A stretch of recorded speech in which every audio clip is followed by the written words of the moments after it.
retrocedamos un poquito, porque tú eres una persona que ha trabajado mucho en ti, pero mucha gente también puede estar viéndote y decir, yo no estoy ahí, yo estoy deprimido, estoy angustiado, tengo estos desafíos. Bueno, cuéntanos qué pasaba en Cuba cuando tú vivías allá, que te tenía tan, pues, nos imaginamos, pero los que no lo vivimos queremos entender mejor qué pasaba en tu juventud allá. Esa era la época del famoso periodo especial donde Cuba perdió los suministros de comidas que venían del campo socialista y por lo tanto había un desabastecimiento brutal en el país. De hecho, la gente utilizaba las cáscaras de toronja, que son gruesas y consistentes, simulando que eran bistec, que era carne, y las aliñaban y las sazonaban para tener la ilusión de que se estaba comiendo algo de fibra que masticar que fuese carne. O sea, fue muy, muy duro para mí y ese fue el año 1992 donde yo me gradúo y caigo en una depresión porque termino 5 años de estudio y no veo futuro. Claro, ¿ves? Un ser humano sin metas se deprime. ¿Y qué metas te vas a poner en un sistema así? Correcto. ¿Y cómo consiguió una balsa? Es que a los 22 años una amiga me dice, el padre de el novio de mi hija está organizando una expedición para salir de Santiago de Cuba a la base naval de Guantánamo en una balsa de esta inventada. Y yo digo, me voy porque estoy desesperado. Sin embargo, ella mostraba mucho temor y mucho miedo. Y yo me acuerdo que yo le dije, si yo fuese el papá del novio de tu hija, yo no te llevaría. Porque ¿quién quiere llevar a una persona casi histérica en medio de una cosa que implica cierto peligro? O bastante peligro. O bastante peligro. Y tal cual de mi verbo salió, así sucedió. Nos engañaron. Nos dijeron, la balsa se va este miércoles, preparen todo. Llego el lunes a la emisora de radio y le digo, ¿y qué? ¿Ya lista para el miércoles? Nos vamos. Es todo en secreto, ¿no? Y ella triste me dice, se fueron ayer domingo. Ah, wow, los dejaron. Y ni siquiera a su hija se la llevaron. O sea que el novio, el papá le dijo, usted no se lleva a su novia, usted no se lleva menos a la suegra. A la suegra y menos al enganchado del amigo. De la suegra. Vos eras el enganchado. Exacto. Y la llegaron verdad, ellos. O sea, llegaron y llegaron bien. Ay, gracias a Dios. Pero no era para mí. Sí, no era para ti. No era el camino que Dios quería para mí. Pero en ese momento yo no lo entendía. Y que la balsa me dejara me hizo caer en una más profunda depresión. Tanto que mi madre se preocupó mucho y me dijo, mi madre no sabía lo de la balsa. Yo se lo tuve que contar cuando me decía, ¿qué te pasa que te veo tan triste? Y ahí le conté que me iba en una balsa, empezó a llorar y me dice, ¿cómo tú te atreves a lanzarte al mar y que yo no lo sepa? Sí. ¿No pensaste en mí? O sea, ¿no pensaste en tu familia? Que algo te pase, que un guardacostas te mate, que mueras ahogado en el mar y que nosotros ni siquiera sepamos. Y me hizo hacerle una promesa a ella. Me dijo, yo voy a orar a Dios contigo para que tú salgas de este país, pero en un medio seguro, que te vayas en un avión. ¿Y en avión saliste? Y en avión salí. Sí. 6 años después que la balsa me dejó. A Canadá. A Canadá. O sea, uno sale de Cuba donde hay 30 años de atraso, ¿verdad? Y llegas al primer mundo. ¿Te impactó? ¿Cómo es esa llegada? Una película. Para mí era una película de estas que uno ve y que yo veía en la televisión cubana que ponían 2 películas americanas, estadounidenses, en los sábados en la noche. Y era como entrar en el mundo de una película, porque tú bien lo dices, o sea, nada que ver con lo que es Cuba y cómo se maneja un país como Cuba y llegar a una gran capital como fue Toronto. Y sin saber inglés. Sí, difícil. Yo mentí, dije que sí sabía hablar inglés. Porque a Miami tú llegas y no lo necesitas, pero a Toronto es diferente. No, tú te sabes el cuento de que a mí yo pregunté para guiar a la delegación. Yo siempre he sido atrevido. Entonces yo le dije, el guía. Yo era el guía y no sabía inglés. Y yo le decía a todos los demás, los músicos que vinieron conmigo al festival de Toronto, yo le decía, vamos al downtown, al centro de la ciudad, porque nos metieron en un suburbio, en la Universidad de Toronto, que tenía un campus en Scarborough, en las afueras de Toronto. Yo quería ver la gran ciudad. Entonces pregunté en inglés, how to get to downtown. Y me dijeron, easy. You see a sign, subway. And the subway brings you to downtown. Y yo dije, subway.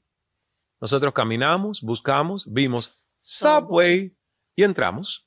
Y había una persona preparando sándwiches. No, en serio, wow. Esto es literal. Y yo le pregunto a la persona que está preparando subways, downtown. Subway, train, downtown. Y el tipo preparando sándwiches decía, ¿qué me pregunta este loco? Yo le decía, train, downtown. Hasta que cayó, me dice, here, food, restaurant, subway restaurant. Claro, yo sé, yo estoy clara lo que pasó. TTC, TTC Subway, TTC, Toronto Transport Commission. Sí. Y entonces encontré la señal de que el Subway era TTC y nos fuimos al downtown. Es muy simpático porque, claro, uno no sabe. A mí me dijeron Subway, yo entré al restaurante. Esa historia está divertidísima. Así, sí. así de perdidito estabas, pues. Entonces. La más vergonzosa fue en un supermercado. Así que te pasó. Voy yo al supermercado la primera semana. Imagínate saliendo de Cuba que no había nada. Y veo aquí sabores, era como un niño en Disney. Para escoger. Sabores de yogures que no sabía cuál escoger, dulces y... O sea, yo me volvía loco, yo no sabía qué escoger con tanto a mi vista. Sí. Y veo que dice mantequilla de maní, ¿no? Pero yo estaba estudiando inglés mi primera semana, yo no sabía inglés. Sí. Y llamo a una mujer y le digo, ¿Is this penis butter? La mujer se ríe. Mantequilla de pene. De pene. Eso fue lo que yo le pregunté. Si eso que estaba en ese pomo era mantequilla de pene. Y ella me decía, ¿Do you mean peanuts butter? Y le digo, Sure, peanuts butter. How much? Y la mujer insistía y me decía, peanuts butter. Pero para mi oído, te juro, Sí, yo te no suena entendía, igual. yo no Suena entendía igual. la diferencia. Sí. Y estando en un restaurante te pasó algo que te golpeó el ego, ¿verdad?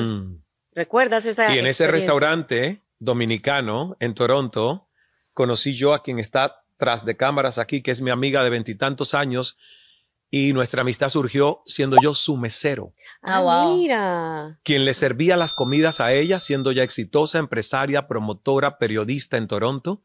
Y es la amistad, una de las más hermosas que yo tengo, porque yo sirviéndole le decía, algún día yo trabajaré para ti. Sí. Y ella me decía, ¿estás loco? Algún día yo trabajaré contigo y para ti. Qué Te va a ir linda. muy bien. Mirna Cajan, Sí. que Qué está lindo, aquí. Mirna. En Qué ese linda. restaurante donde Sí, tú ella dices. vio, un líder siempre ve, a veces uno todavía se siente pollito y el líder es que el que ve el águila en uno, ¿verdad? Que uno todavía no la ve. Sí, Pero llegó una persona de Cuba, tú eras Sí. famoso en Cuba. porque Cuba era nada de la más tenía 2 radio, canales de televisión. Por eso. Y entonces llegó una persona Sí. de Cuba y te dijo, oye, tú eres Ismael Cala, cuéntanos qué pasó ahí. Ese fue el baño de humildad. Antes de ese día, yo no era una persona humilde. Yo era un chico y un joven engreído que se creía muy especial porque desde los 8 años tenía fama. Desde los 8 años los demás lo reconocían como especial porque era el niño que hace radio. A los 15, Wow. el chico que hace televisión y sale en la tele. Entonces, yo no sabía lo que era ser humilde porque todo el mundo me celebraba demasiado. Y a los 29 años, Dios quiso que yo dejara las luces, los micrófonos y que tuviera que trabajar sirviendo a otros sus platos de comida. Y hasta esa noche que llegó esa familia, yo lo hacía a regañadientes. Es lo que me toca, lo Sí. tengo que hacer para sobrevivir. Es el precio a pagar.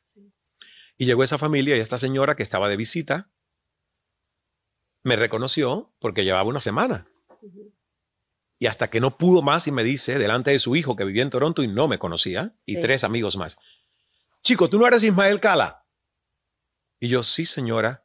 Ella insultada, que veía que era verdad y no era un gemelo o un Sí. clon, le dice al hijo, te lo dije, tú no lo conoces porque llevas años aquí, famosísimo, se acaba de despedir hace como 3 meses y nadie sabe qué pasó. En Cuba dicen que estaba haciendo una película aquí, una novela, pero ¿cómo puede ser que me esté sirviendo aquí?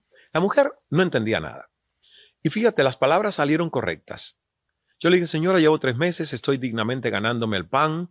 A lo mejor si en 3 años yo no he hecho otra cosa, a lo mejor usted puede reprocharme, pero por ahora esto es lo que me toca. Sí, pero cuando volteé, empezaron lágrimas a salir de mis ojos. Era como el que le habían dado una puñalada al ego de Ismael, Sí. que se creía especial. ¿Y tú sabes dónde llegó el baño de humildad? Al entrar a la cocina.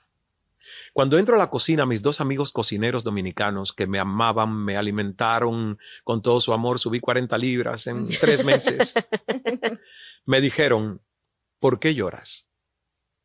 Y ahí yo me sentí estúpido, de que yo estaba llorando por un ego dolido, porque alguien me había reconocido estando en una posición que a lo mejor ella pensaba que no era la que yo merecía. Sí. Cuando ellos me hicieron esa pregunta, yo no pude decirle la verdad. Yo me sentí tan estúpido que tuve que mentirles porque sentía que les ofendería. Sí. Si yo les decía por qué en realidad yo estaba llorando. Entonces ahí les dije, es que hay una señora que está de visita de Cuba, me reconoció y me acaba de decir que ha muerto la madre de una de mis mejores amigas. Ah, bueno. Ahí me sentí peor, Claro. porque entonces Sí. ellos me abrazaron, Sí. ay Ismael, Cuánto lo pobrecito, siento, estamos sí. aquí para ti. Y yo me sentía peor, yo digo, Dios mío, no sé si he hecho bien o mal. Sí. Pero es que de verdad el momento de sentirme tan estúpido por la opinión de ella y por el contraste de estar ahí. Y ese fue el momento donde yo dije, Dios me puso en esto, yo mañana tengo que regresar a ese restaurante con otra actitud. Sí. Y ese es un mensaje poderoso, Carla, porque muchos cuando migramos podemos venir con mucho título y doctorado aquí, y aquí tú tienes que pagar el derecho de piso. ¿Cómo maneja la gente, cómo manejar el qué dirán? Que mi estima, yo le llamo autoestima, que mi Claro. estima no dependa de lo que otros dicen. Lo peor para un migrante es poner su valor en su historia previa. Porque cuando tú pones tu éxito en tus éxitos pasados, tú no estás listo para migrar porque no hay transferencia de crédito, de prestigio y reputación inmediata. Sí. Entonces, uno sufre mucho porque te estás comparando con tu versión del Antiguo Testamento. Sí.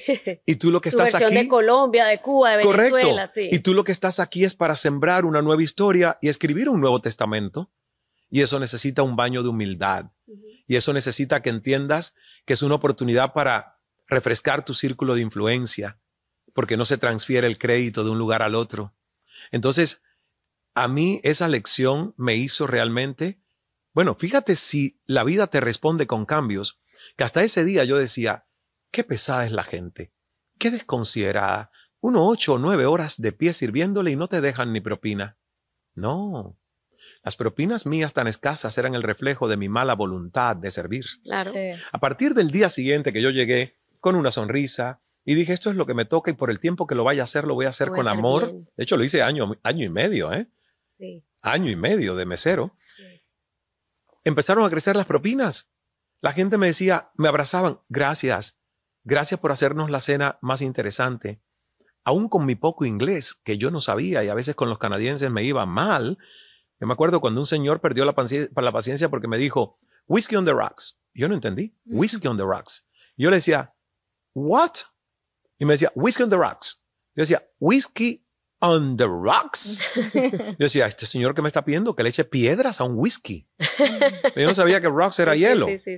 Entonces, la gente perdió un poco la paciencia conmigo, pero aún así como que yo tenía la intención de servirles, todo cambió y la verdad que me fue bien en esa segunda parte, ¿no? Me encanta, es que todo es actitud, no Sí. es tanto el idioma, es la actitud. Sí. Y cuando uno cambia el mundo, uno le sonríe al mundo, el mundo te sonríe a ti.